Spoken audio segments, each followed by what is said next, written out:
Dari data Kanwil Kemenak Sumsel, sebanyak 97% atau 7.047 orang calon jemaah haji dari kuota CJH Sumsel, 7.295 orang telah melakukan pelunasan biaya perjalanan ibadah haji.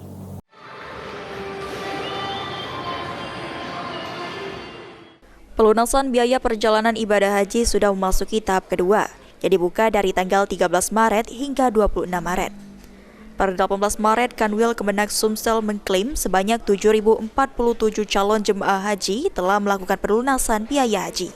Humas Kanwil Kemenak Sumsel Abdul Qudus Fitriansyah mengatakan, kuota CJH di Sumsel mencapai 7.295 CJH yang terdiri dari 7.012 CJH, serta kuota tambahan dari Arab Saudi sebanyak 283 CJH. Tahap kedua pelunasan biaya perjalanan ibadah haji sendiri diperuntukkan bagi beberapa kategori, diantaranya jemaah haji reguler yang mengalami gagal sistem, jemaah haji reguler pendamping lansia, jemaah haji reguler pendamping terpisah mahram, dan jemaah haji reguler pendamping penyandang disabilitas.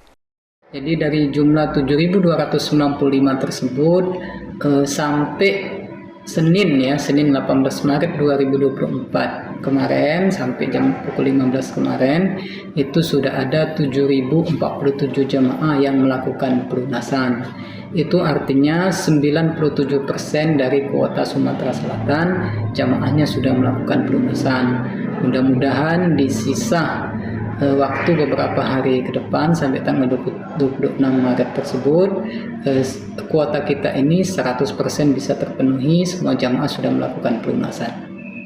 Diimbau bagi CJH melakukan pelunasan haji di bank penerima setoran yang sama dengan setoran awal, sehingga 100% kuota CJH dapat terpenuhi. Hafidz Zainul, PAL TV.